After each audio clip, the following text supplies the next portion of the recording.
Los voy a privar de mi imagen. Muy buenos días, señoras y señores. Bienvenidos esta mañana.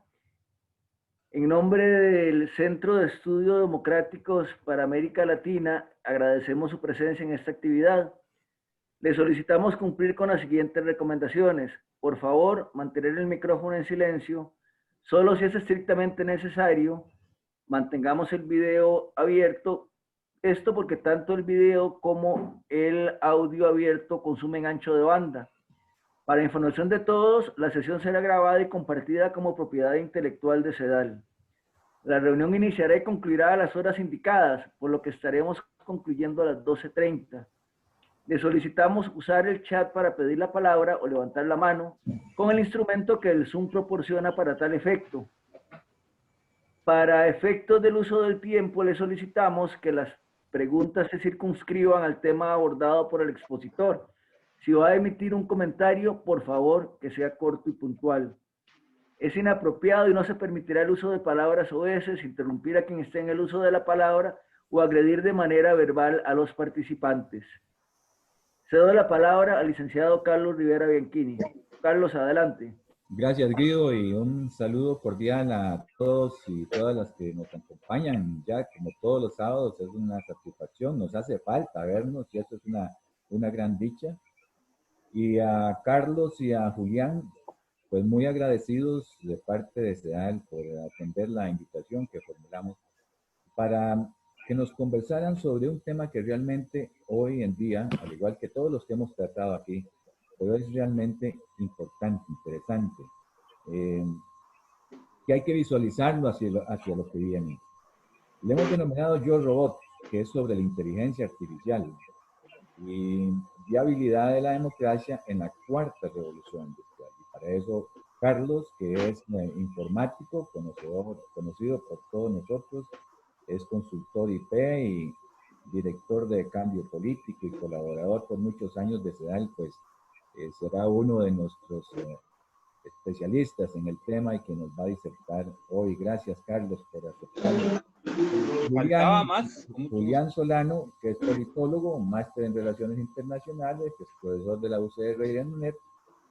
Fue también diplomático, Julián, y internacional, director de INADECO, y es consultor privado que ha trabajado con varias ONGs y asociaciones relacionadas con migrantes y refugiados.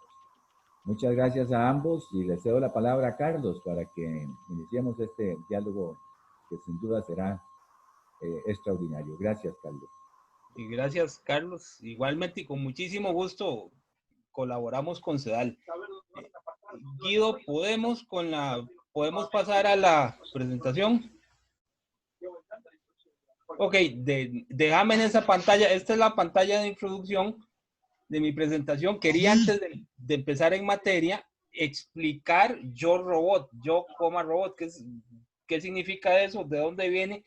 Para quienes no saben, eso es el título de una serie de cuentos cortos y novelas de Isaac Asimov, un científico y escritor de ciencia ficción, que fue el primero que, aunque no es, digamos, de lo que se trata exactamente de esto, porque es ciencia ficción, fue el primero en tratar estos temas de una forma muy especial y muy científica.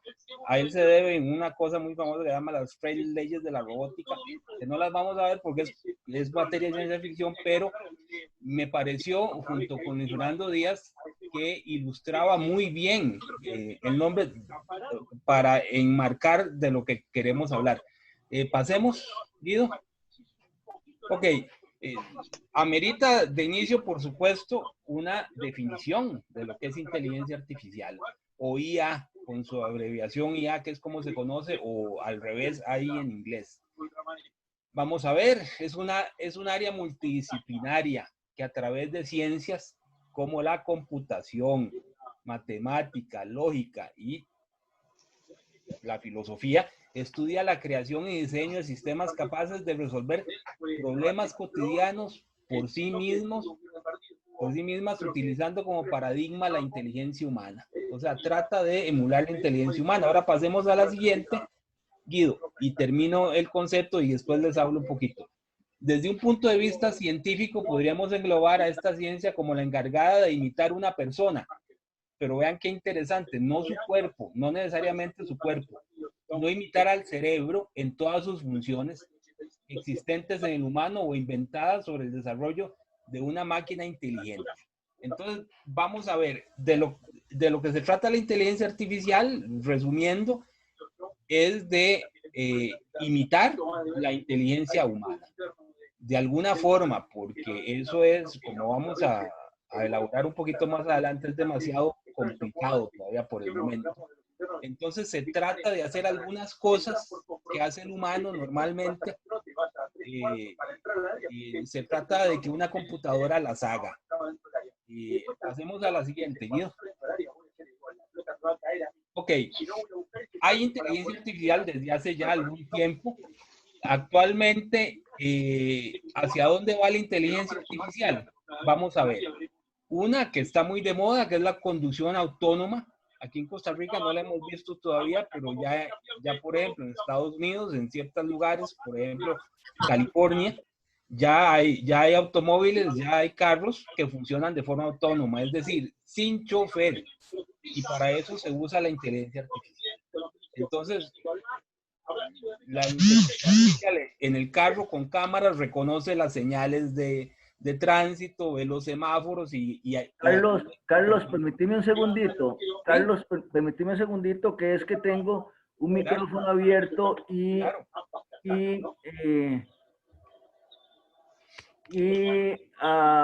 ya, listo, perdón.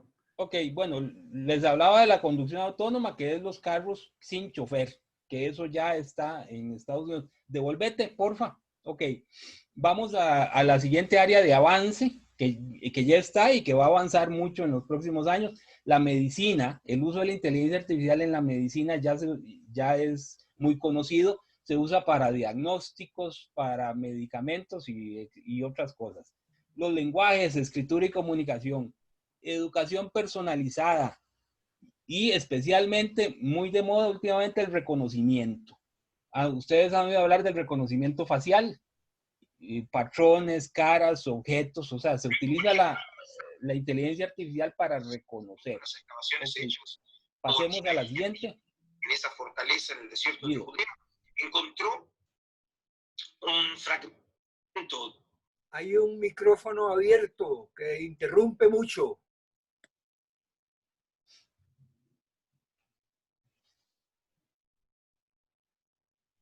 Ok, la anterior lámina era en lo que está la inteligencia artificial en estos momentos, para los próximos 10 años.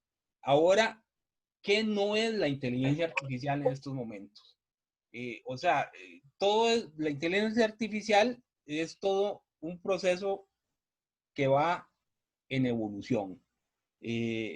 Conforme pasan los años, mejora. Entonces, por ejemplo, vean, ¿qué no es la inteligencia artificial ahora? Eso para que nos ubiquemos.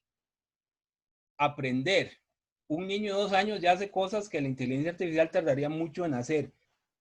Entiendan, y ahora con la explicación de qué es la inteligencia artificial actual y cómo es que funciona, que ya vamos a llegar a eso, pero en estos momentos un niño de 2 años piensa, por así decirlo, mejor que la inteligencia artificial actual que hay, que se usa en las computadoras. Por supuesto, a esto no se ha llegado, falta mucho, tener emociones o manejar intangibles. O sea, las máquinas o lo que hay ahora de inteligencia artificial no puede enamorarse, no puede saber lo que es la amistad, cosas de ese tipo. Vean esta, qué importante, saber el significado de algo. No, reconoce un gato, pero no sabe lo que es un gato. O sea, ve un montón de fotografías de gatos, identifica un gato, pero en realidad no sabe lo que es un gato. No puede saberlo, nada más lo reconoce.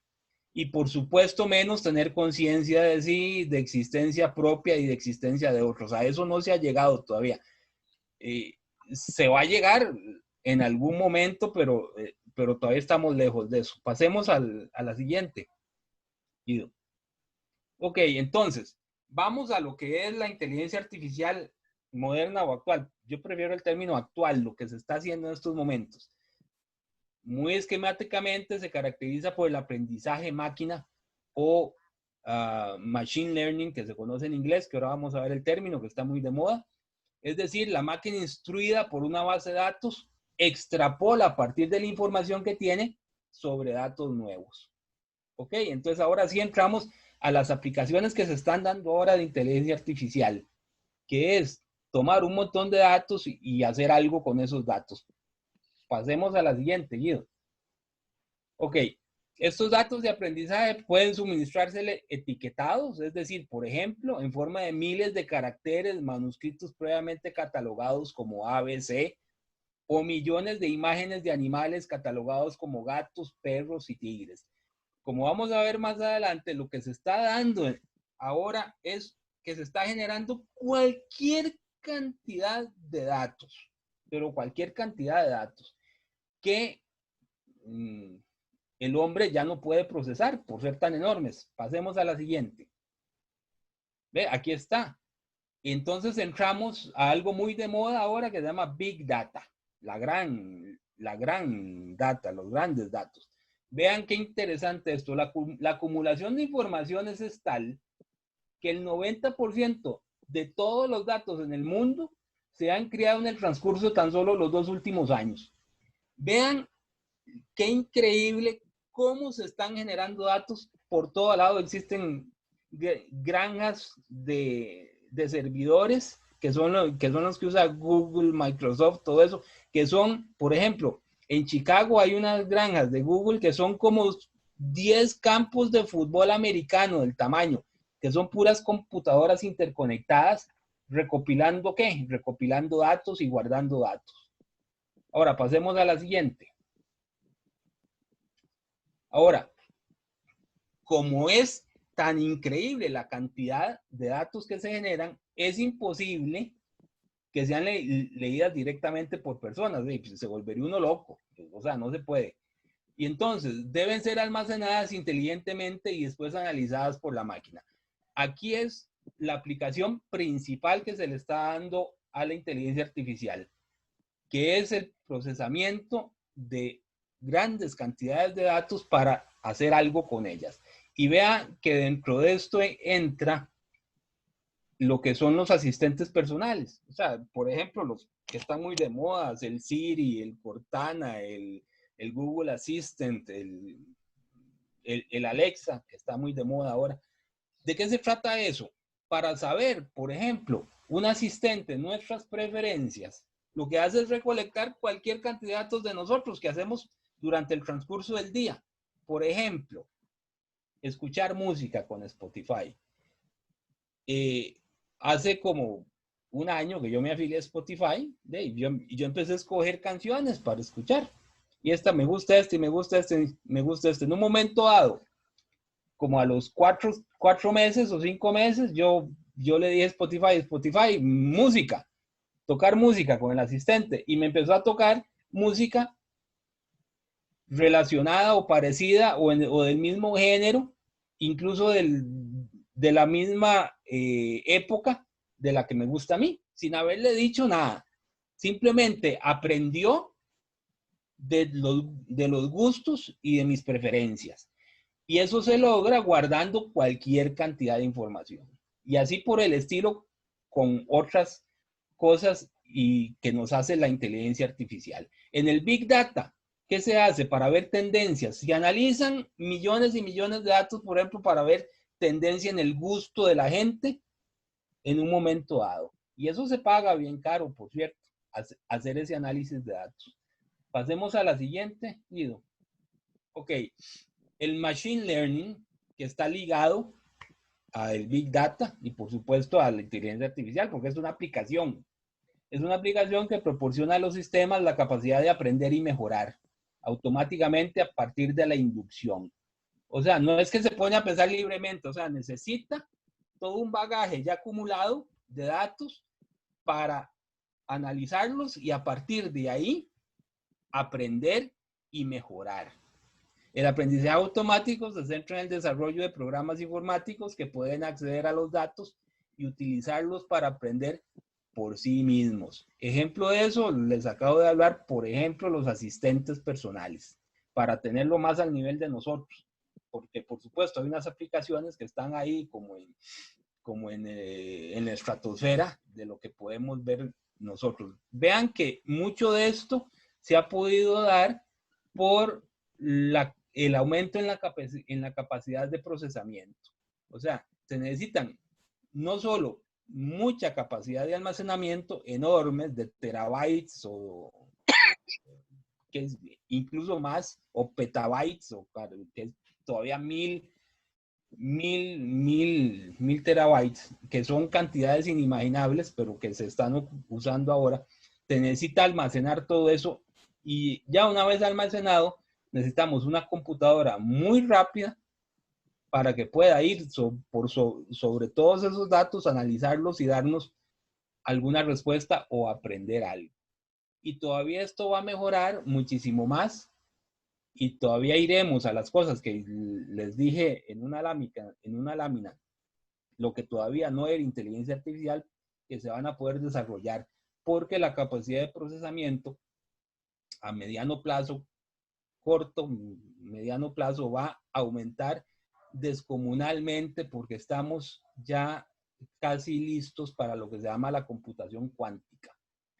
Una computadora cuántica puede procesar miles de millones de veces más rápido que una normal de las que tenemos ahora. Y ya hay computadoras cuánticas y ya hay algunas funcionando. Google está en un proyecto cuántico muy, muy interesante y ya ha podido hacer avances enormes en la inteligencia artificial. Entonces, vean, el Big Data se une con el Machine Learning y es lo que se está usando ahora para procesar todos esos cantidad de datos guardados. Y se usa mucho para mercadeo, por ejemplo. En política se está usando mucho también, pero con sus problemitas, que ahora en las conclusiones es lo que vamos a ver. Les adelanto lo que está creando todo este almacenamiento de datos, que es problemas con la privacidad, por ejemplo, y eventualmente o ya directamente relacionados con la democracia. Pasemos a la siguiente, Guido, porfa. Ok, vamos a los peligros. A la libre, si dejamos la inteligencia artificial a la libre, y aquí es un poquito de especulación, y aquí sí me meto un poquito en ciencia ficción, pero no tanto, porque el peligro existe. Vean, a la libre, su desarrollo, del de la inteligencia artificial, los humanos podremos crear sistemas, computadoras, robots, máquinas, etcétera, que piensen por sí mismas, pero sin límite. Vean qué peligroso es eso. Máquinas que lleguen incluso a ser superiores a su creador. Eso puede suceder, aunque no lo crean. Si no se hace algo, las consecuencias pueden ser terribles y esto ya no es algo tan lejano o de ciencia ficción. Vean que cuando aumenta la capacidad de procesamiento y hacen posible cosas que ahora no podemos, pero que puede ser que en un momento dado aprendan por sí solas, nada impide que una computadora que la tengamos con inteligencia artificial para que aprenda, que siga aprendiendo, y entonces ya no necesite al hombre para seguir aprendiendo, sino que ella misma aprende y tiene sus propias guías. Vean que esto tiene implicaciones incluso éticas muy importantes. ¿Hasta dónde vamos a permitir eso nosotros los humanos? Y ya estamos cercanos a tener que hacernos esos cuestionamientos. Incluso vean que ya hay trabajos, Google, Microsoft, que han hecho trabajos donde se habla donde se está aplicando inteligencia artificial en proyectos importantes en tener un botón rojo. ¿Para qué es ese botón rojo? Para en un momento dado presionar el botón rojo y que pare la ejecución del programa de esa inteligencia artificial. ¿Por qué? Porque podría eventualmente pasar cosas como estas. Estamos un poquito lejos de eso, pero puede pasar. Ok, entonces, esto me lleva... ¿tenemos más, Guido? ¿O ya esa es la última? Ok, era la última. Entonces les elaboro un poquito porque con el estado actual de la inteligencia artificial ya se están empezando a darse algunos peligros. Tenemos que ver las aplicaciones en que se dan los asistentes personales y me lleva a la conclusión de esto. Y es con respecto al tema de la democracia. Vean que estamos a las puertas de cosas que pueden ser como el famoso Big Brother, que es un estado que nos esté vigilando y por medio de la inteligencia artificial sepa todo lo que hacemos y cuáles pueden ser nuestras tendencias de algo. Invaden nuestra privacidad, eso se está dando, incluso sin nosotros saberlo. Ustedes van y visitan un sitio y buscan comida de cierto tipo, y no sé si lo han notado, 10 minutos después van a otro sitio web de otra cosa y les aparece un anuncio relacionado con el tipo de comida que uno estaba buscando, por ejemplo. Eso lo hacen porque recolectaron sin nuestro permiso nuestros datos de navegación. Y eso está sucediendo y eso está creando problemas enormes. A nivel de legislación, la Unión Europea se está metiendo en eso. Están pasando muchas cosas y van a seguir sucediendo muchas cosas importantes. Esto, la inteligencia artificial no la para nadie, pero tiene que haber consecuencias o parámetros éticos que diga hasta dónde se puede llegar. ¿Y por qué? Como los hay, por ejemplo, para la clonación. Hay una ética que prohíbe ciertas cosas, debería haber. De hecho, la UNESCO está trabajando en un código de ética sobre la inteligencia artificial. Presentan el estudio ahora en noviembre, por cierto. Sobre eso, vamos a ver cómo sale. Pero más o menos esta introducción. ¿Y por qué? Esta introducción con la cuarta revolución industrial. Porque la cuarta revolución industrial está basada en las máquinas. Ya sean robots o ya sean... vean que cuando hablo de robots no necesariamente hablo de los que se parecen a un humano, sino máquinas, que son de robots que usan la inteligencia artificial para funcionar y que están desplazando al hombre. Y eso es algo también muy importante que hay que tomar en cuenta, pero de eso ya nos hablará Julián. Ahora, yo sé que esto puede tener muchas preguntas.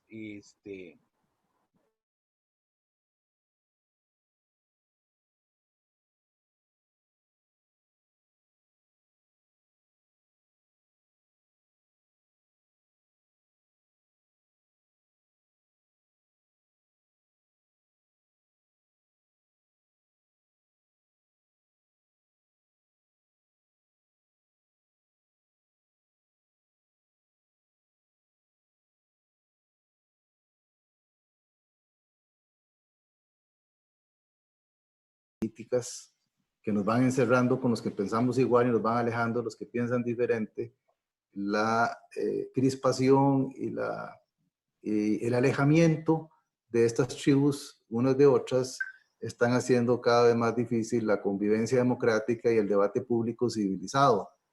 Basta estar uno en las redes o en WhatsApps para darse cuenta que hace rato el pensamiento racional se alejó y vivimos de emociones a las que nos llevan este tipo de tribalización de la política. Entonces, eso para decirles que me parece excelente esta iniciativa, porque aunque somos gente que pensamos parecido, por lo menos hay un grado de conocimiento, de alternativas, de ver el bosque y no ver el árbol, y poder aportarle al país desde una perspectiva más racional, más patriótica y menos envenenada. Eso es un logro que CEDAL está, me parece, contribuyendo a hacer con estos conversatorios. Voy a pasar un momentito a ver. Yo quiero... Me dice aquí que el anfitrión inhabilitó la función de compartir las pantallas de los participantes. Guido. Listo, ya te la habilité, Julián. Adelante. Ok. Vamos a ver si encuentro quiero hacer la exposición es un poquito larga y llena de letras. Voy a ir tratando de no leer tanto, sino ir explicando, pero bueno, ahí está la base de vamos a ver cómo es la cosa aquí. Compartir. Vamos a ver, vamos a ver.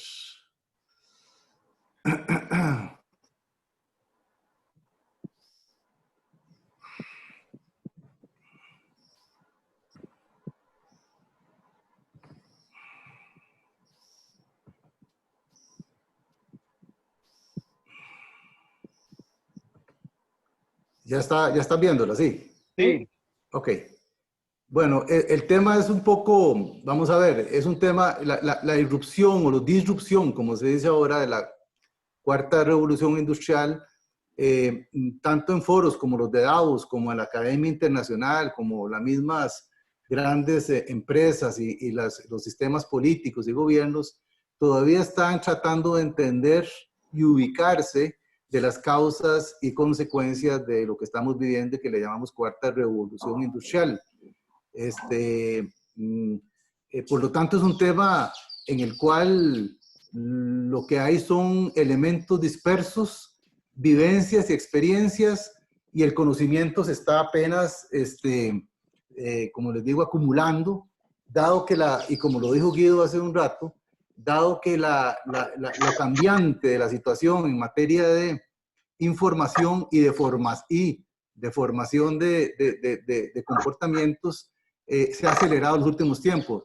Eso que el 90% de los datos, o sea, de conocimiento acumulado y nuevo conocimiento, se haya establecido el 90% en los últimos 2 años, les da a ustedes una dimensión de lo que estamos viviendo.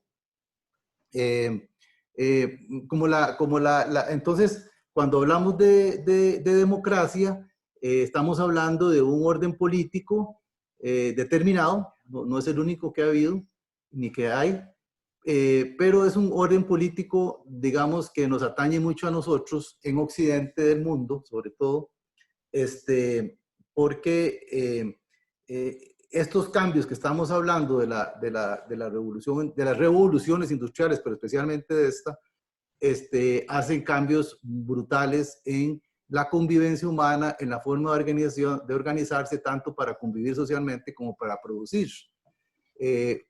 Para hablar un poquito de la cuarta, tenemos que dar un vistazo muy rápido a cuáles fueron las 3 anteriores. Fundamentalmente, una revolución industrial, pongo yo ahí, se caracteriza por 3 cosas. El tipo de energía. La energía es, por decirlo así, la sangre de la sociedad y de la producción y de todo. En cada una de las revoluciones ha habido un tipo de energía diferente que la ha potencializado. Los medios de comunicación y de información, precisamente para que todos los actores individuales y grupales que están involucrados en una determinada fase de revolución industrial produzcan sus bienes y servicios. Tiene que haber una coordinación para producir, vender, distribuir. Entonces requieren medios de comunicación específicos y además unos medios de transporte y de carga para el intercambio comercial y el transporte también de personas. Digamos que esos 3 elementos, el tipo de energía, el tipo de medios de comunicación y el tipo de medios de transporte y carga, es lo que va caracterizando los cambios. La primera revolución industrial, pensemos, y ahí vi a mi excompañero, que tal vez no se acuerda, que fuimos compañeros generales, don Pablo Sauma, un gran economista de este país, entre los que nos están oyendo. Él nos puede decir que eso es así. Durante toda la historia de la humanidad, hasta 1700 y pico, del siglo XVIII, mediados del siglo XVIII, prácticamente la humanidad no creció. Cuando hablo de crecer es los ingresos per cápita de las personas permanecieron iguales no por cientos, sino por miles de años. Se calcula que más o menos en los últimos 1000 años, excepto los últimos 200, digamos, promediando el ingreso de las personas, tanto del faraón como del más miserable esclavo, promedio de las personas vivieron durante más de 99.800 años, de los que se tiene más o menos un criterio de cuánto tenía la gente para vivir. La gente vivió con $400 a $600 anuales por año, ¿verdad? Sí, por año, por anuales. Y el crecimiento de la per cápita nunca pasó de un 0.5 o hasta menos % anual. Sin embargo, a partir de la revolución industrial varió fundamentalmente. Pasamos de un régimen de subsistencia que duró 99.800 años, más o menos, pensando que el Homo sapiens ya que vivía en comunidades no nómadas, En los últimos 200 años eso varió radicalmente, ¿verdad? Imagínense lo que es un promedio de 400 a 600 dólares a los promedios de ingreso per cápita que existen hoy en la humanidad, ¿verdad? Hoy se da por descontado que un crecimiento menor a un 2 o un 1% es bastante malo para las sociedades, ¿verdad?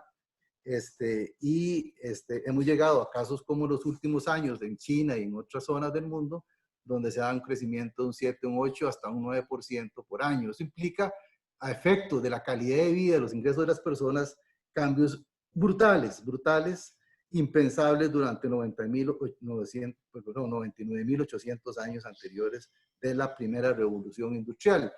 ¿Qué pasó con la primera revolución industrial? Los 13 antes, el descubrimiento de la máquina de vapor, cuya energía era fuente energética, fue lo que dio la primera vez no humana y no metía a productivo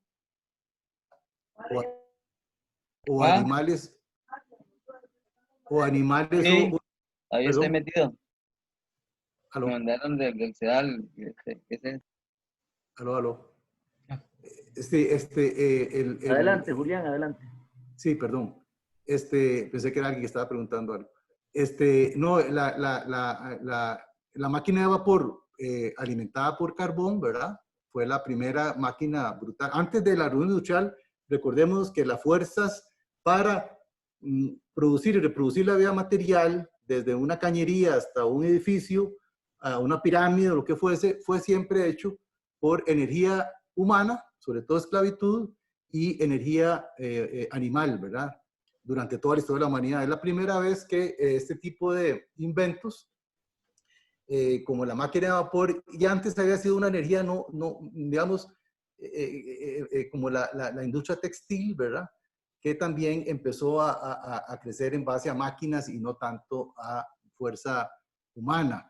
El medio de transporte de esta primera revolución industrial, que comienza en 1750, 1780, se empieza a desarrollar fuertemente, es el ferrocarril, ¿verdad? Y los barcos de vapor, ¿verdad? Empiezan a surgir, ¿verdad? Ya no son velas, ni el transporte era por ¿cómo se llama? Por carretas, estos elementos, y la comunicación a distancia para poder coordinarse, productores y consumidores y productores y ¿cómo se llama? Y la gente que le da materias primas, etcétera, todo eso se hacía ya por telégrafo y por correo. La segunda revolución industrial, que se da más o menos un siglo después, ¿verdad? Se caracteriza por otro tipo de energía. Ya pasamos del motor de vapor al motor de explosión o el motor de combustión interna, ¿verdad? Y cuya fuente es el petróleo, ¿verdad? Petróleo fundamentalmente. Y el carbón también, para efectos, por ejemplo, de los ferrocarriles, que el carbón siguió siendo, no es porque el hecho de que entró el petróleo, el carbón desapareció, ¿verdad? Se desarrollan algunas fuentes de ¿cómo se llama? De energía y de comunicación, como es la electricidad y el gran invento de principios del siglo XX, que fue el automóvil, los camiones, los buses, también movidos por petróleo, ¿verdad? Por gasolina, querosén, diésel, todas estas cosas. Y el medio de comunicación de esa segunda revolución industrial es el teléfono, ¿verdad? El teléfono complementa muchísimo y mejora muchísimo la comunicación entre los agentes productivos para coordinarse y para relacionarse. Hay inventos en este periodo fabulosos, ¿verdad? El alumbrado eléctrico, la bombilla, y empiezan a hacer algunos electrodomésticos. Y otro gran invento, la red de frío, ¿verdad? Pensemos que por ejemplo, la primera transnacional que existió en el mundo y que nos tocó mucho de cerca, que fue la United Fruit Company, se da por la posibilidad de refrigerar el banano, que no se dañara, y lograr llegar a los mercados de los Estados Unidos y otras partes.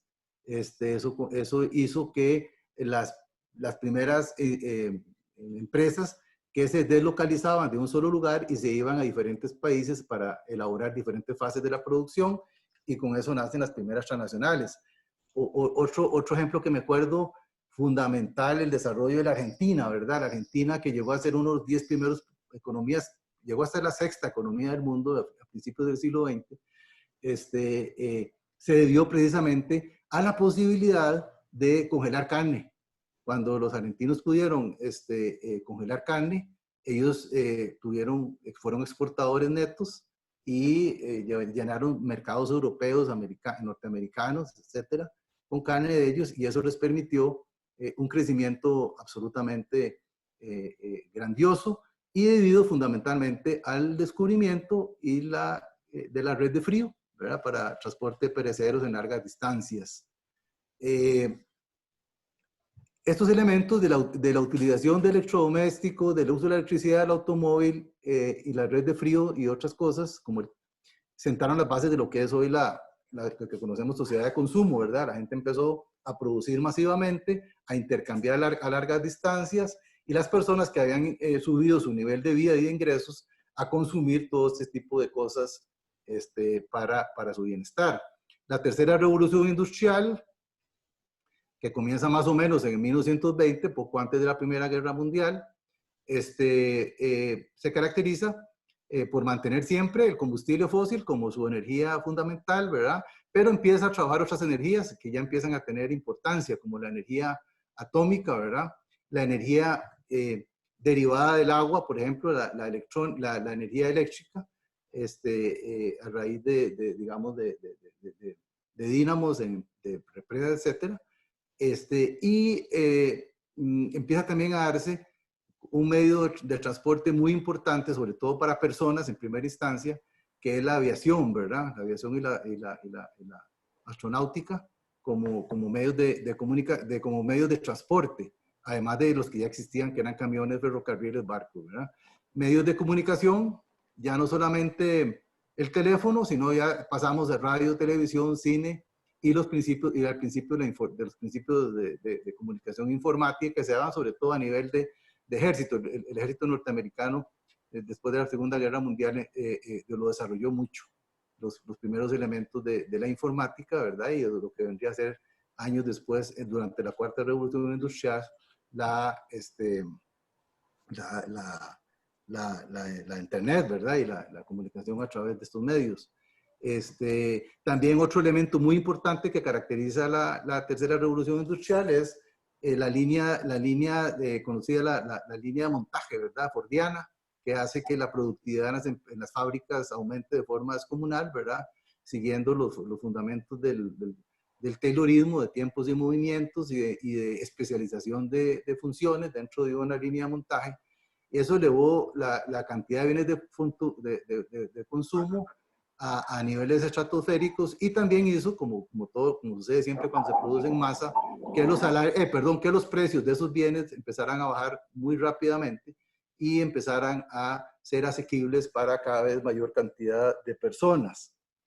La cuarta revolución industrial, que es la que precisamente estamos hablando y que algo adelantó el compañero Carlos, es la aplicación de todo esto que venía, la aplicación de la informática, ¿verdad?, a máquinas, haciendo que las máquinas se programen. ¿Qué significa esto?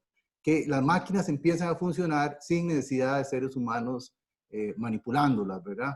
Entonces, eso es una característica importantísima. Pasamos de la empresa de chimeneas de la primera y segunda revolución industrial a la empresa digamos, eléctrica, electromecánica, con líneas de montaje, etcétera, y pasamos en la cuarta revolución industrial a las empresas informatizadas, ¿verdad?, manejadas por máquinas conectadas a computadoras. El influjo de la informática, ¿verdad?, lo podemos ubicarlo a partir de 1950, ¿verdad?, que empiezan no hay una fecha definida, uno puede decir aquí como es la cuarta revolución industrial, sino que es un proceso que se va dando en diferentes etapas, en diferentes partes de la producción y de la producción fundamentalmente, y de la movilización de bienes y servicios, pero se ubica, digamos, más o menos en la posguerra, ¿verdad? sus inicios. Recordemos que precisamente es el ejército norteamericano el que empieza a utilizar de forma aplicada a problemas concretos la informática, perdón, la primera red o web de intercambio de mensajes y de contenidos. Lo que caracteriza esta cuarta revolución, el recurso clave es el conocimiento. La economía dominante ya no es ni la agricultura ni los bienes industriales, sino los servicios, ¿verdad? Y las tecnologías sobresalientes, la informática, la telemática y la robótica. La informática constituye la ciencia y técnica de la computación electrónica, la telemática de la combinación de bases de datos de computador con los sistemas de telecomunicación, es prácticamente nuestros celulares. Eso es computadoras portátiles con las cuales nos comunicamos por voz y por datos, etcétera, etcétera. Eso es telemática, ¿verdad? La robótica, que no me voy a referir porque ya habló Carlos. Una cosa importante que tenemos que saber es que los descubrimientos y invenciones técnicas han modelado a las sociedades humanas y sus culturas de las primeras culturas hídricas. Cuando el ser humano aprendió a desviar, almacenar y utilizar adecuadamente el agua de los ríos, es cuando nacen precisamente las primeras civilizaciones sedentarias, ¿verdad? Alrededor del río Amarillo en China, aparece, lo que sería la civilización china, alrededor del Tigris y el Éufrates, ahí por lo que hoy es Irak, parte de Irán, ¿verdad? Aparece digamos, civilizaciones como las babilónicas, los asirios, todo este grupo que se desarrolló ahí, que son, y alrededor del Nilo, ¿verdad? La otra gran cultura hídrica, ¿verdad? Los egipcios, que se desarrollan precisamente por la capacidad que tuvieron de utilizar, racionalizar, etcétera, el uso del recurso hídrico, ¿verdad? De ahí en adelante, una serie de descubrimientos e invenciones han ido modelando a la sociedad, ¿verdad? Cada vez que una cosa de esta se da, se empieza a dar un desarrollo, digamos, civilizatorio. Incluso leyendo el otro día, yo no sabía eso, yo siempre pensé que la primera escritura, que fue la escritura cuneiforme, ¿verdad? De los caldeos, no era escritura al principio, fue las primeras tablas de, ¿cómo le llamaríamos? De contabilidad, ¿verdad? Las primeras tablas de arcilla, lo que hacían era llevar adelante lo que entraba y salía de los graneros en esas culturas, cuánto había costado, a quién había que pagarle, todo eso, más que un alfabeto para escribir prosa, era una contabilidad de doble partida. O sea, los que inventaron lo que hoy se llama contabilidad de partida doble fueron en esas épocas los asirios y caldeos, y que lo conocemos a través de las tablas, digamos, de arcilla que se han descubierto, ¿verdad? Eso es una cosa que yo no sabía. Yo siempre pensé que la escritura cuneiforme era escritura, pero en realidad eran procesos de contabilidad, ¿verdad? Si nos ponemos a pensar cuáles descubrimientos se han dado y que han cambiado la vida de los seres humanos, podemos, el alambre de púas, por ejemplo, que fue tan vilipendiado, él no lo conocía, pero digamos, Rousseau, cuando dijo en su obra del contrato social, la propiedad, el día que el hombre cercó o delimitó una propiedad, ahí empezó la desigualdad y la desgracia de los seres humanos. Es lo contrario. Por ejemplo, una de las cosas que más desarrolló los Estados Unidos fue la invención del alambre de púas, ¿verdad? Que se inventó a finales del siglo XIX, porque permitió delimitar propiedades y poner a hipotecar propiedades y ganado, y que estas personas tuvieran la posibilidad de, a través de hipotecas, de adquirir semillas, de adquirir ganado, de adquirir maquinaria, arados y todo eso, y permitió un desarrollo de la agricultura en los Estados Unidos muy amplio, y de las personas que estaban involucradas en esas actividades, un gran desarrollo. Una cosa tan simple, por ejemplo, como el alambre de púas, llegó a hacer ese tipo de cosas. Y si pensamos hoy en día en el aire acondicionado, pensamos en el contenedor de mercancías, en la red de frío que ya conversamos, en el ascensor, en la propiedad intelectual, importantísima, ¿verdad? Ahora después explico por qué en la Revolución Gloriosa de los ingleses el hecho de que las patentes pasaran a ser no dadas por el rey, sino dadas por otros criterios técnicos permitió los prolegómenos de la futura revolución industrial. El reloj, la batería para almacenar energía, ¿verdad? La gasolina, los bancos, el papel moneda, la moneda, los seguros, hay una serie, la bombilla eléctrica. Cada vez que pensamos en uno de esos inventos, nos damos cuenta de que los pasos gigantes que se dieron en los últimos 200 años y antes, cuando hablamos de la contabilidad, por ejemplo, de los caldeos y los asirios, fueron elementos y descubrimientos que hicieron pasos gigantescos para las sociedades del momento y sobre todo las futuras sociedades que siguieron utilizando o han seguido utilizando ese tipo de inventos y descubrimientos. Aquí yo pongo la Revolución Gloriosa, ¿verdad? Y ahí dice, solo hay una revolución de las muchas que han habido en la historia que lleva apropiadamente el nombre de Gloriosa. No podía llevarlo a la Revolución Francesa que desembocó en el terror primero y en el episodio napoleónico después, ni tampoco la Revolución Soviética cristalizada en uno de los sistemas totalitarios más represivos de la historia y que fue un colosal fracaso colectivo.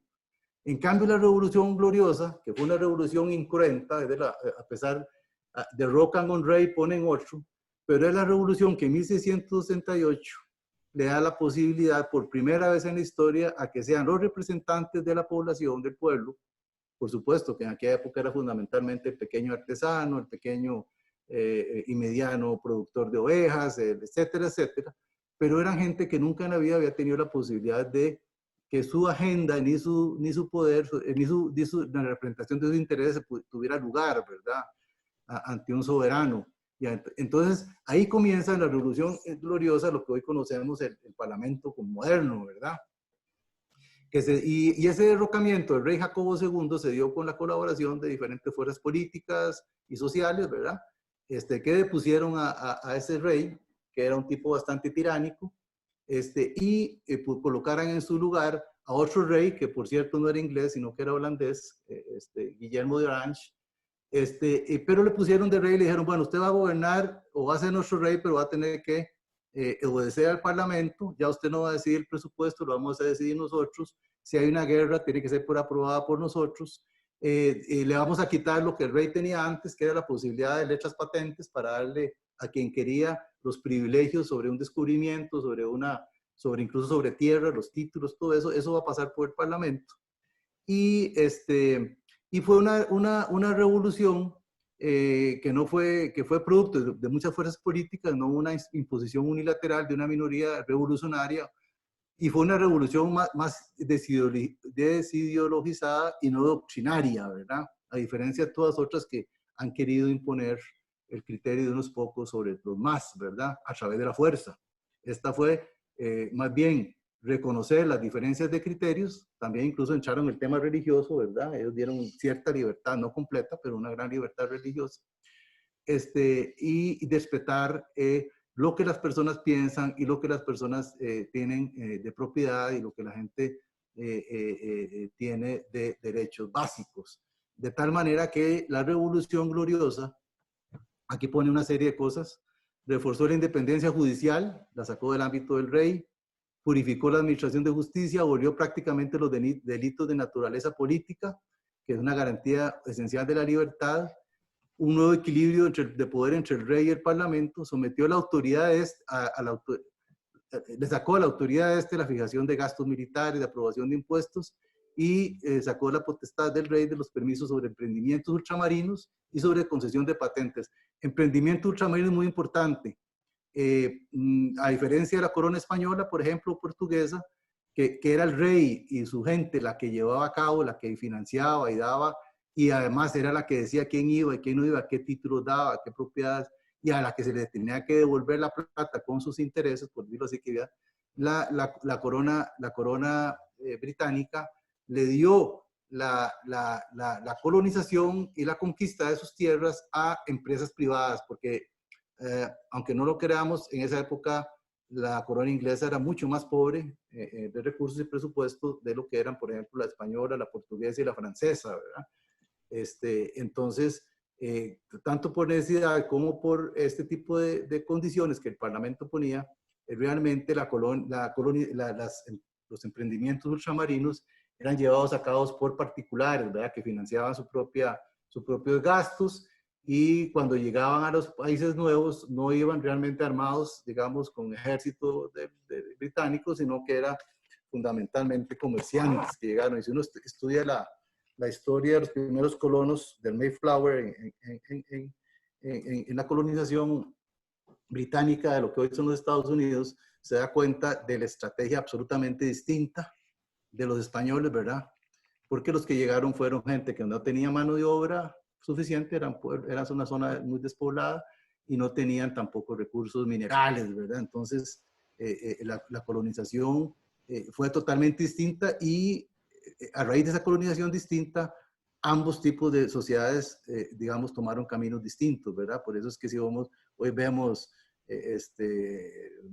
Canadá, vemos Australia, vemos Nueva Zelanda, a excepción de la India, por otras características, prácticamente las colonias inglesas fueron y son los países más desarrollados, más libres y prósperos que los demás, ¿verdad? Pero hay que estudiar esa historia hacia atrás para darse cuenta por eso.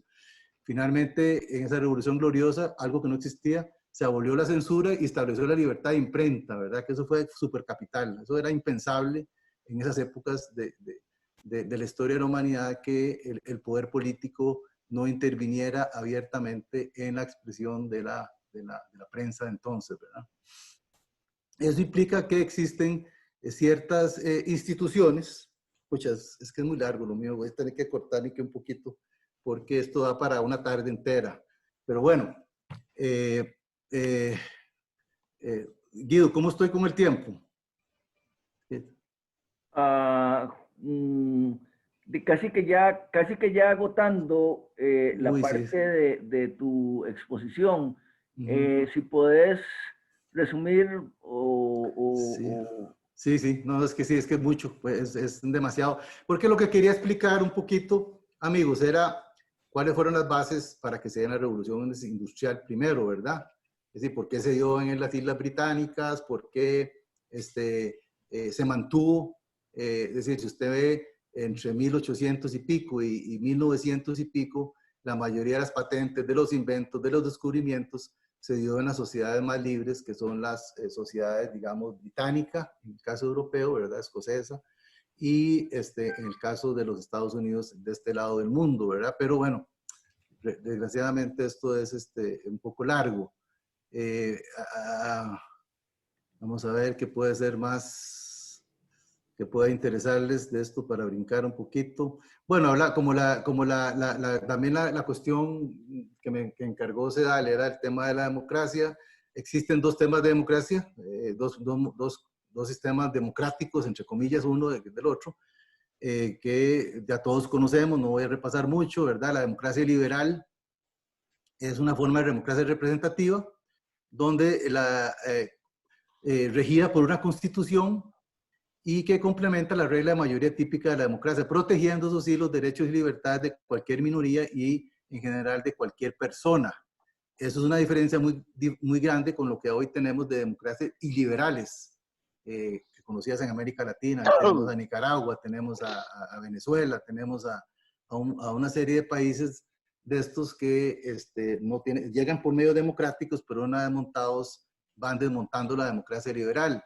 ¿Qué caracteriza la democracia liberal? Pues todo lo conocemos: limitación de diversos poderes, control del funcionamiento del Estado, independencia del Poder Judicial, el derecho a votar y ser votado, igualdad ante la ley, derecho de propiedad privada de la privacidad, libertad de expresión, reunión, manifestación, libertad de prensa, así como acceso de fuentes de información alternativa, libertad de asociación y ciudadanos educados en sus derechos y deberes. Eso es, digamos, una cuestión básica de esos puntos para entender que es una democracia liberal. Una iliberal, como la que estoy hablando, donde hay fuerzas políticas, sean de izquierda o sea de derecha, que acceden al poder por medio del voto, pero una vez en el control de las instituciones, se dedican a desmantelar los contrapesos constitucionales. Ya lo conocemos, no voy a entrar mucho en eso.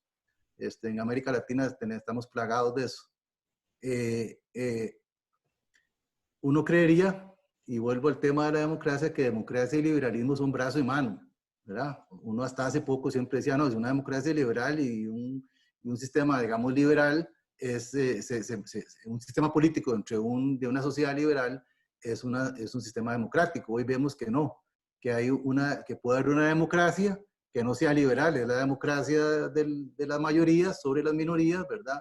La democracia sin contrapesos, ¿verdad? Donde copan el poder judicial, limitan la libertad de prensa, copan el poder electoral para dejar que en condiciones, digamos, de desventaja de sus opositores, etcétera, ¿verdad? Entonces, digamos que esa es la democracia iliberal, ¿verdad? Que es una democracia que es importante tener en consideración por lo que vamos a ver después. Precisamente, ahora que estamos en la posibilidad de manipulación de las personas para, digamos, orientarlos en qué van a consumir o orientarlos cómo van a votar a través de los algoritmos, de la internet, etcétera, pues estamos llegando a intentos fallidos unos o otros bien de democracias iliberales, como estamos viendo, bueno, Trump, estamos viendo a Bolsonaro, estamos viendo a Maduro, estamos viendo todo este tipo de democracias no liberales que están tratando de afianzarse. Y volvemos al tema de las minorías sobre las mayorías, que no respetan, ahora utilizan mayorías para incluso oprimir minorías o minorías que logran controlar todos estos mecanismos para oprimir a las mayorías, etc. El liberalismo, como decía Obama en su último discurso, no sé si fue ante Naciones Unidas, dijo el señor Obama, la mayoría de los humanos nunca ha disfrutado de mayor paz y prosperidad que durante la tutela del orden liberal de principios del siglo XXI. Por primera vez en la historia, las enfermedades infecciosas matan a menos personas que la vejez, el hambre mata a menos personas que la obesidad y la violencia mata a menos personas que los accidentes de tránsito. Pero el liberalismo, desgraciadamente, no tiene respuestas muy claras ante otros problemas que están deviniendo de la disrupción tecnológica, ¿verdad? A que nos enfrentamos, como el colapso, bueno, a problemas tan grandes como la disrupción tecnológica que nos enfrentamos y el colapso ecológico que todos conocemos de la sociedad. Hoy en día la cuarta revolución industrial, en la etapa avanzada que vamos, está fundamentalmente sobre dos piernas: la infotecnología, que es la Big Data que nos hablaba Carlos, y la biotecnología, que es el conocimiento profundo de la materia viva, incluso del cuerpo humano, ¿verdad? Y estamos entrando a la unión de máquina y ser humano cuando tenemos ya una serie de dispositivos que se pueden poner en el cuerpo humano para, primero, por fines de salud, pero que pueden devenir en fines de control sobre lo que las personas hacen, piensan, sienten, etcétera, ¿verdad? Cuando empecemos a ser invadidos por ese tipo de dispositivos, lo que llaman bioingeniería, ¿verdad? El otro gran desafío de la democracia liberal es que la revolución tecnológica, y eso lo plantea muy claro el Noah Harari, el gran escritor que nos dio Sapiens, Homo Deus y otros libros. Él plantea esto de que si bien en épocas anteriores el problema era la explotación de la gente y que eso hacía que la gente, digamos, tuviera ideologías, formaciones políticas, luchas, etcétera, el problema de esto, y algo adelantó Carlos, es que el imperio de la informática sobre las máquinas está haciendo que quede mucha gente, no tanto que sea oprimida, sino que sea inútil, ¿verdad? Es decir, si usted entra a un almacén, en muchos países ahora desarrollados, usted ve que no hay ni cajeros, ni hay gente que lo atiende en los anaqueles, y todo usted lo hace poniendo el teléfono, la huella dactilar y todo para pagar, para escoger, etcétera. Hay una serie de cosas que ya no requieren ningún tipo de intervención humana. Ni que hablar, por ejemplo, de los carros, automóviles. Hoy en día mueren un promedio de 1.25 millones de personas mueren al año en accidentes de tráfico, que es el doble de los que mueren por guerras, crímenes y terrorismo sumados, ¿verdad? o sea, entre guerras, crímenes y terrorismo, no llega a la mitad de 1.25 millones de personas que mueren al año por tráfico, accidentes de tráfico. Eso con carros integrados, por ejemplo, bajaría totalmente, porque la posibilidad de que un carro que está conectado con otros carros que andan por ahí en la calle, hablamos de medicina también, no quiero entrar ahí también, los pobres médicos van a ser bastante superados ahorita y no van a tener trabajo. Vamos a ver qué más. Una nueva clase inútil, ¿verdad? Precisamente por eso, porque ya no hay necesidad de intervención humana, ni siquiera en carreras, lo que llamamos carreras hoy de alto nivel, como abogacía, como medicina, y ni hay que hablar de la clase, los blue collar en las fábricas, ¿verdad? Todos están siendo sustituidos, algunos más aceleradamente que otros, por la robótica y las computadoras integradas. No voy a meterme en esto de democracia liberal, fascismos y populismos. Esto me lo voy a brincar. Acuérdense ustedes del escándalo de Cambridge Analytica, ¿verdad? Cómo logran manipularse elecciones ahora, el caso de intervención rusa, de Cambridge Analytica, etcétera, en las elecciones pasadas norteamericanas. En la elección de Brasil también fue muy evidente. Y en otras elecciones cómo se está manipulando a las personas para ir en una u otra dirección en su orientación política. Es lo que ahora se llama tecnopolítica, la unión de tecnología y contenidos en materia, y la posibilidad del bombardeo de fake news y la creación de teorías conspirativas, ¿verdad? Que hoy en día prácticamente creo que la mitad o más de las personas creen esas cosas y las siguen a pie de puntillas. Lógicamente la gente que ha sido golpeada por el desempleo y por el bajo de sus ingresos, por la tecnología precisamente, han sido, digamos, el público meta de este tipo de campañas. En Estados Unidos fue muy claro, en el Brexit fue muy claro. Las máquinas y los fake news no actúan en vacío, actúan en condiciones sociales y económicas determinadas. Y para finalizar, lástima que no lo voy a poder desarrollar porque esto es lo que quería ver, la parte positiva de la cuarta revolución industrial, donde estamos logrando una característica de la cuarta revolución industrial, se me olvidó decirlo cuando lo hablé, es las energías alternativas, que en realidad son inagotables, ¿verdad? El sol, la energía eólica, etcétera. Y eso va a tender a hacer que los costos de producción, el costo marginal, llegue casi a cero, ¿verdad? Entonces vamos a tener una economía donde los precios van a bajar muchísimo, tanto de bienes de capital como de bienes finales, y eso va a provocar unas cosas muy positivas en materia de producción. Vamos a tener problemas vamos a descentralizar el Estado, porque las energías pueden ubicarse fuera de las ciudades, fuera de las grandes centrales eléctricas, sino que la producción de este tipo de energías pueden ser locales. Eso va a hacer que haya un fortalecimiento de lo local sobre lo nacional, ¿verdad?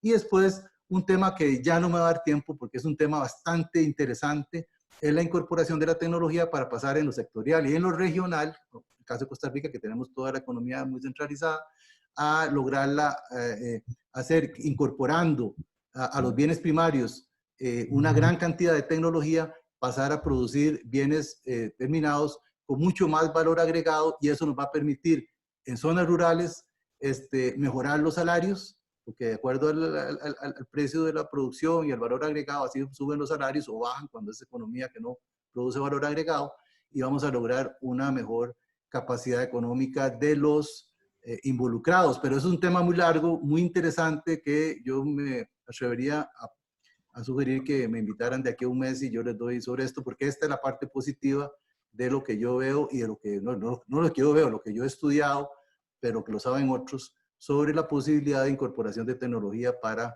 este tipo de desarrollo en nuestro país, pensando en los próximos 20 o 30 años. Muchas gracias.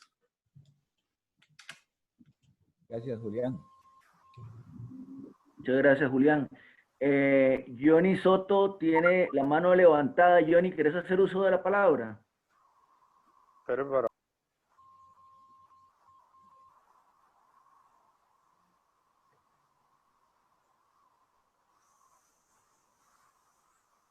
Ahora sí, ¿me escuchan? Sí. Adelante. Ok, ya puedo. Ok. Bueno, primero que nada, buenos días de nuevo. Felicitar a los amigos Carlos Revilla y Julián Solano por la interesante exposición. que nos pone en el punto de análisis político, que es realmente el presente y futuro, con base a todo este tema de la economía global del conocimiento o de la cuarta revolución industrial. Yo creo que son muy pocos los foros que están conversando sobre este tema. Felicitar a CEDAL y a Carlos Rivera por esta iniciativa. Yo creo que los análisis políticos deben centrarse en todo qué vamos a hacer, tanto Costa Rica como que estamos inmersos en América Latina, con todo este tema de la economía global del conocimiento, cambiar los sistemas educativos, sistemas científicos, la innovación, porque se ha hablado ahí, incluso uno escucha, bueno, yo que sigo a Andrés Oppenheimer en CNN, lanza sus libritos ahí, el último de Sálvese quien pueda, que precisamente con esta robotización y maquinaria, y lo que hablaba ahora Julián, de que muchos puestos de trabajadores van a quedar cesantes porque van a ser sustituidos por computadoras y tecnología. Entonces la pregunta donde tenemos que estar en el análisis político es político-económico, que va a ser Costa Rica ante esta situación. Y con esto de la pandemia vemos, bueno, estamos precisamente con estos y esta tecnología, cómo se ha globalizado todo, cómo la tecnología está cambiando rápidamente. Y eso que hablaba Carlos Revilla del Big Data y de que la mayoría de los conocimientos e información, ese banco de datos grande o matriz, en 2 años ha cambiado el asunto, o sea, ha asumido, agregado toda esa información que no se ha hecho en décadas. Entonces, es increíble cómo vamos avanzando. Entonces, creo muy oportuno que debemos entrar a seguir, ojalá, analizando, porque tenemos que, dentro de la democracia y la socialdemocracia, ver cómo cambiamos la estructura y el modelo social y económico en beneficio de las mayorías y del país, y definitivamente la estructura va a cambiar con esta tecnología. Entonces, el mundo cambió y estamos estamos en el punto del centro de análisis político, que es lo que debemos realizar. Pero ahí es donde tenemos que comenzar a debatir, porque esto es a presente y futuro. O sea, eso solo tal vez Alvin Toffler o algo así podrían tener bueno, se adelantaron a los tiempos. Okay, el grande entre los grandes, Toffler. Muchas gracias. Roberto Padilla tiene la palabra. Muchas gracias y muy buenas tardes ya. A mí me parece maravilloso el tema, me parece amplio, actual, necesario y bueno, y cómo se relaciona con la democracia. Me parece que de alguna forma, como la reflexión que hacía el segundo expositor, a quien le agradezco mucho la instrucción de hoy, de la misma forma que la Revolución Gloriosa toma al artesano y al pequeño y mediano productor en consideración para la toma de decisiones, en este momento el modelo académico tiene que migrar, tiene que cambiar y tiene que los contenidos incluirse necesariamente temas de informática para que los ciudadanos del futuro tengan esas herramientas, porque el futuro ya está llegando y está aquí, y con esto de la pandemia lo hemos visto. Vean cómo los foros que hacía tradicionalmente SAL se adaptan a las plataformas tecnológicas. Otra cosa, gobernabilidad y forma de hacer gobierno. Cuestionable la forma, los métodos y todo lo que ustedes quieran de la UPAD. Pero realmente me parece una estrategia brillante para el desarrollo de política pública atinente a las necesidades que tienen. Yo les pongo, digamos, a consideración, ¿quién de aquí no usa Waze? ¿Y ustedes creen que Waze no tiene los datos para poder recomendar inversión en obra pública, en obra gris, digamos, que impacte los puntos más rojos, digamos, de la dinámica de tránsito nacional? Y eso lo hace Facebook, lo hace Instagram, lo hace Twitter, TikTok, todo. Y todos los buscadores capitalizan, digamos, todos nuestros datos. Entonces, ¿por qué no la política no capitaliza esos datos para desarrollo de políticas públicas eficientes y estrategias atinentes a la población? Y me parece, digamos, que es importante pensar también en el modelo de desarrollo nuestro. 60% de nuestra economía se basa en la exportación de servicios de altísimo valor agregado, pero para nosotros poder seguir invirtiendo y apostando, deberíamos apostar o podríamos pensar en la inversión de infraestructura, de telecomunicaciones, internet, plantas eléctricas o mejorar el precio de la electricidad a nivel nacional. ¿Por qué?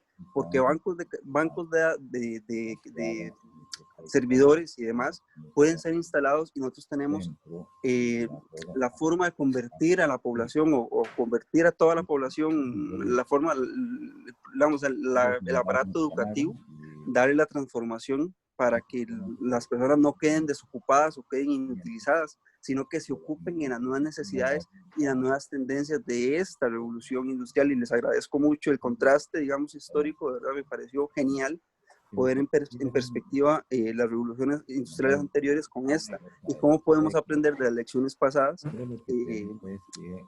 cómo hacerlo en este momento, ¿verdad? Muchas gracias. Tiene la palabra José Alfredo Sánchez. Muy buenas tardes a todos. Gracias a Carlos Revilla, Julián, que me invitó a esta charla, a Sedal, a Guido por ser el anfitrión. Primero una moción de orden. Nos quedan pocos minutos del tiempo programado y este tema da para más. Entonces la primera moción de orden es que deberíamos hacer una sesión de seguimiento porque difícilmente 10 minutos que nos quedan vamos a poder profundizar. En segundo lugar, yo les quería recomendar a los que no lo han leído el libro que lo mencionó Julián, Homo Deus, de Yuval Noah Harari. Noah Harari es un historiador israelí, probablemente estrella entre los futurólogos del mundo, muy conocido en todos los que tratan de este tema. Cuando yo lo leí, la verdad que a mí me cambió el paradigma. ¿En qué sentido? Los seres humanos tendemos a tener un espectro muy corto de la historia. O sea, Costa Rica pensamos a partir de la Guerra Civil del 48 y cuando mucho los que estudiamos un poquito más desde la Revolución Francesa, y Noah Harari pone la historia de la humanidad en la perspectiva de los 70.000 años de desarrollo del hombre y cómo llegamos a donde llegamos. Y cuestiona muchas de las verdades absolutas que nosotros creemos, entre ellas la democracia liberal.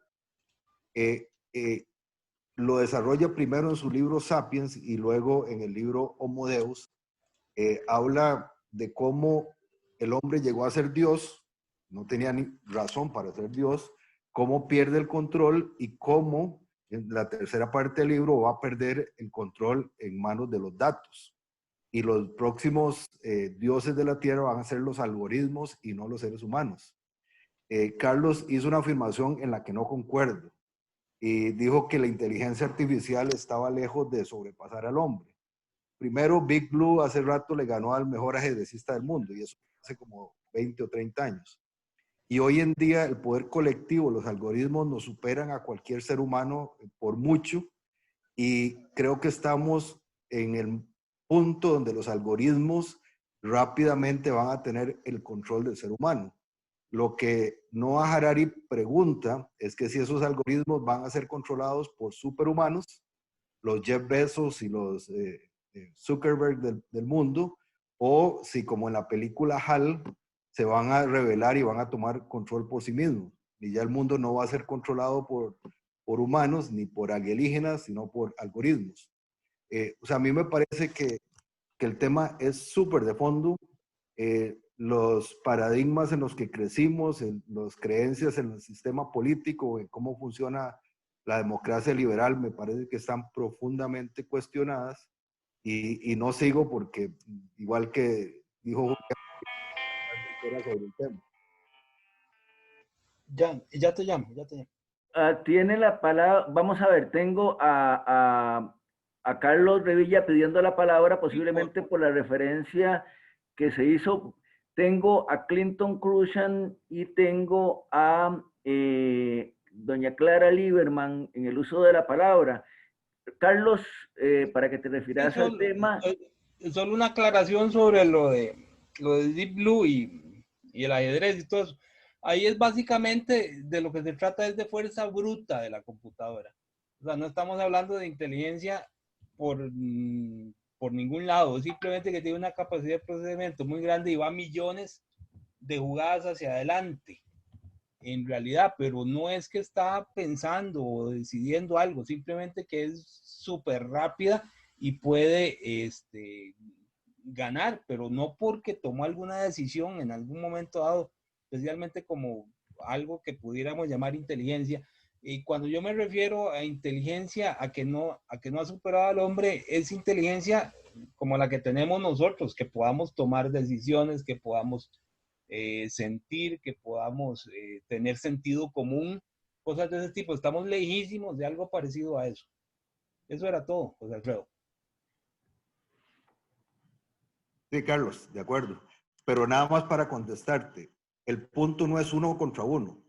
Es que los algoritmos no solo procesan cantidades monstruosas de datos, entonces no es una computadora, son algoritmos, ya no es la PC, la computadora aquella famosa de IBM, sino son bases de datos que están en cualquier lado, en fincas de servidores que manejan enormes cantidades de datos que se comunican entre sí y que toman decisiones que nos impactan a nosotros y ni nos estamos dando cuenta. Entonces, yo sí argumentaría que esto no estamos hablando de futuro, estamos hablando de hoy y de los próximos pocos años. Okay. Bien, tiene la palabra Clinton, luego Clarita. Muchísimas gracias. Primero, permítame felicitar a don Carlos y a Julián por ponernos al día en este tema que desgraciadamente en nuestro país no se le ha dado mayor importancia. Este tema es fascinante y yo quisiera nada más decir que tenemos que seguir viéndolo. Hace unos meses yo escribí un par de artículos. Uno se llama El rostro dual de la inteligencia artificial y el otro la inteligencia artificial y el posthumanismo. No voy a entrar en eso, pero sí quería plantear lo siguiente. Hay una gran preocupación entre la comunidad científica con el advenimiento de la inteligencia artificial, porque incluso se habla de que no en el futuro, ya se está hablando de mente de obra y mano de obra. ¿Por qué?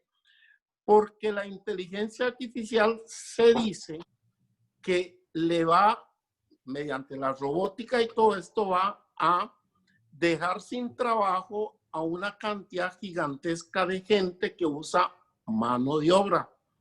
Entonces los que están preparados y usan mente de obra seguirán teniendo trabajo. Y con esto termino. Pero sobre todo los pobres y las grandes masas que subsisten a base de mano de obra van a ser sustituidos por la inteligencia artificial y más precisamente por los robots. Quería nada más hacer ese comentario, felicitar a los dos expositores y de veras este tema hay que ponerlo en la agenda política nacional. Muchas gracias. Muchas gracias, Clinton. Clarita tiene la palabra. Gracias, muy amables. Mire, lo de hoy me tiene, bueno, llena el alma cuando oigo que esta es la temática que vimos hoy. Gracias, Carlitos, y gracias, don Julián. Nosotros aquí en Costa Rica, para mí, tenemos que competir por cerebro, no por bla, bla, bla, bla. Tenemos que usar el cerebro y para eso necesitamos todo ese tipo de tecnología. Yo con don Julián, cuando comenzó a presentar toda la nueva revolución, la cuarta revolución, yo estaba desesperada para que siguiera, pero ya tuvo que parar, ni modo. Pero nosotros tenemos que competir con eso. Eso nos permite investigación, nos permite desarrollo, nos permite conocimiento. Por favor, solo les pido, sigamos en esta temática en CEDAL. Muchas gracias. Muchas gracias a Clara Lieberman. Tiene la palabra Paulo Sauma. Gracias. excelentes las dos exposiciones, realmente sumamente interesantes. Hacer referencia a un punto específico que creo que es una discusión que viene. Realmente los ingresos de la población, los niveles de consumo han aumentado significativamente desde la primera revolución en adelante, como lo decía Julián. Para el caso de Costa Rica, con datos recientes, ¿verdad? Por ejemplo, el ingreso per cápita de la población costarricense de 1950 a la actualidad, en términos reales, se ha más que multiplicado por 6, como una clara idea de esa mejoría, ¿verdad? Sin embargo, hay un tema ahí realmente interesante que vi que Julián se saltó, pero estaba RBU, y es el tema de la renta básica universal, que es una discusión que se está dando en la mayoría de los países, si es realmente qué vamos a hacer con toda esta población que va a ser desplazada, por un lado, desde el punto de vista del desplazamiento. Pablo, para no aburrirlos, porque ya los tengo hartos con eso. Ah, sí, ok. Entonces, es que creo que vale la pena tomar, ¿verdad? Claro, desde el punto de vista de la distribución se puede analizar desde el punto de vista del desplazamiento, incluso en España se ha dado un avance ahora a raíz del COVID-19, ¿verdad? Pero es un tema especialmente importante que parece que se debe discutir. Que es demasiado extenso, ¿verdad? Para hablar sobre eso ahora, pero dejar planteado el asunto. Gracias. Gracias. En el uso de la palabra, don Edgar Ávila, Luis Fernando Díaz y Ernesto Guadamuz, que me la está solicitando por el chat. Don Edgar, adelante. Buenas tardes, ¿ahí me escuchan? Sí, señor. Ok, bueno, muchas gracias. En primer lugar, muchísimas gracias por invitarme. Yo formo parte de Territorios Seguros, soy ingeniero electromecánico y en electrónica autodidacta. Nunca fui a una secundaria ni a una universidad, no he parado de estudiar. Y a raíz de eso, pues me puse a estudiar cine, Aristóteles, Platón, Sócrates, etcétera, etcétera. Entonces cada día se me para más el pelo de ver, por ejemplo, lo que hemos logrado muchas personas, que no hemos tocado un 5 de las finanzas del Estado en educación, y me da una tristeza muy grande. Espero que nadie vaya a tomar a mal esto.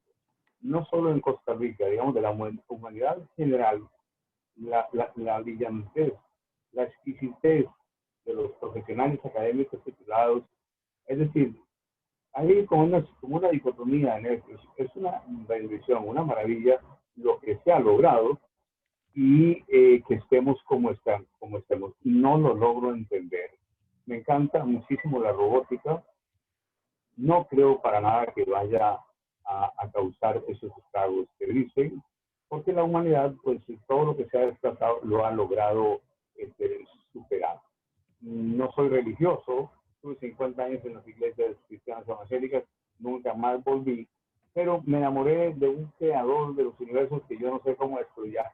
Yo no creo que es un señor con una bata larga y el pelo largo, viejo, todo feo ahí, sino que no sé cómo es, pero no entiendo cómo no logramos aprovechar la grandeza del ser humano.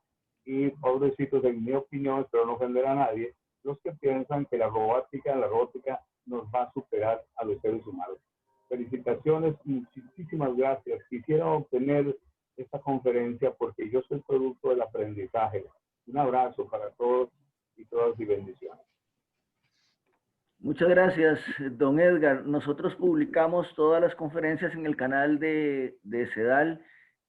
Posiblemente las subamos en el transcurso del próximo lunes o martes. En YouTube usted puede encontrarla. Luis Fernando Díaz y luego don Ernesto Guadamuz. Adelante. No, Guido, prefiero que nos preparemos ya para que Carlos haga el cierre. Ok, don Ernesto, para cerrar y para darle la palabra de despedida a Carlos Revilla, a Julián, y para que cerremos la reunión ya que son las 12:30. Adelante, don Ernesto.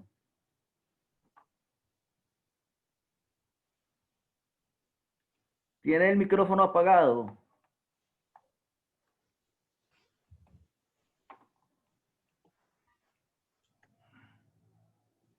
está todavía, Ernesto. Ok, listo. Sí, ahora, ¿me escucha? Sí, adelante. Bueno, hacer una observación que quizás por la premura con que se han hecho las exposiciones ha sido pasada por alto, que es, digamos, toda la parte regulatoria que tendría que considerarse con vistas a que estos avances tecnológicos puedan ser compatibles con un régimen democrático basado en un Estado de Derecho. Llamo la atención, por ejemplo, en una resolución del Parlamento Europeo del 2017 que habla sobre las implicaciones de los macrodatos en los derechos fundamentales en relación a la privacidad, la protección de datos, no discriminación, seguridad y en general aplicación de la ley europea.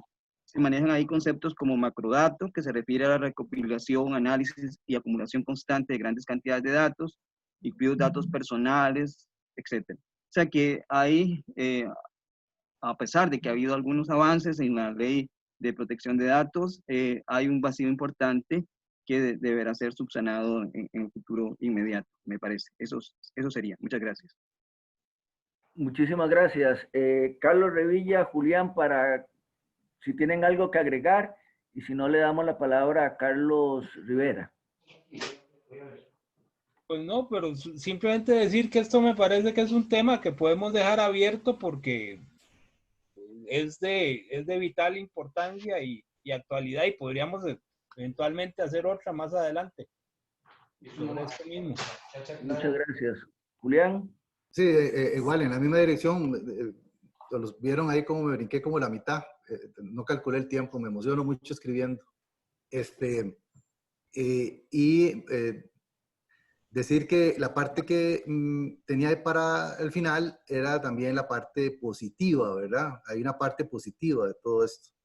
Y cómo nosotros lo podemos incorporar, sobre todo en dos cosas: en el desarrollo de la calidad de nuestro trabajo, de nuestros trabajadores y de la producción con valor agregado, y algo muy importante en este país, demasiado, y bueno, Clinton, que es de origen limonense, lo sabe, es la diferencia abismal entre región central de nuestro país y el desarrollo de las regiones periféricas, y cómo podemos nosotros empezar a crear determinado tipo de actividad económica con un alto valor agregado para poder no solamente desarrollarlas en lo económico, sino también en elevar la calidad de vida de la gente que vive por ahí, y evitar incluso, digamos, tanta aglomeración.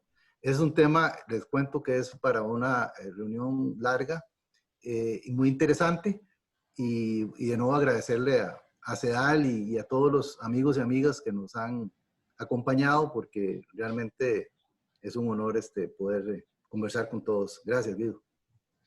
Muchas gracias, Julián. Carlos Rivera, adelante. Gracias, Guido. Gracias, Julián. Muchas gracias. En realidad ha sido un extraordinario aporte lo que nos has hecho en la mañana de hoy. Y a Carlos también, muy agradecido, porque yo creo que ustedes, como se ha dicho, nos inducen a continuar con el tema hacia el futuro. Y yo creo que don Ernesto Guadamuza hizo un aporte importante, todos los que han participado, pero ese último, por ser el último, lo resalto de don Ernesto Guadamuza, y es el tema de legalidad y el tema de regulación de los derechos que deben existir en esta materia. Los invitamos a la próxima semana. En realidad que este proceso que ha venido haciendo CEDAL de la participación de panelistas de lujo, como los que han estado hoy acá, va a ser también para el próximo sábado, y tiene como una continuidad en la temática, ¿verdad? Hoy hablamos de Big Data, hablamos de robot, hablamos de revolución industrial, y la próxima semana vamos a hablar sobre democracia y opinión pública. Y para ello hemos invitado a doña Flor Isabel Rodríguez, que ha estado aquí hoy con nosotros. Muchas gracias, Flor Isabel, por acompañarnos.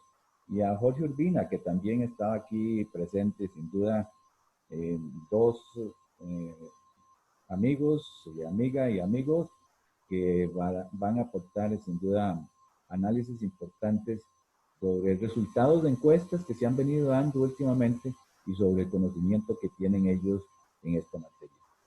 Muchas gracias a todos, cuídense mucho y nos vemos, Dios mediante, el próximo. Gracias, a las muchas gracias a 12. todos. Muchas gracias. Muy buenas Gracias a tardes, todos. muchas gracias. Hasta luego. Bendiciones a todos. Gracias. Saludos a todos. Luego, Un abrazo. gracias. Luego. Saludos. Muchas gracias a todos. Buenas tardes. Muchas gracias. Luego. Por ejemplo, una de las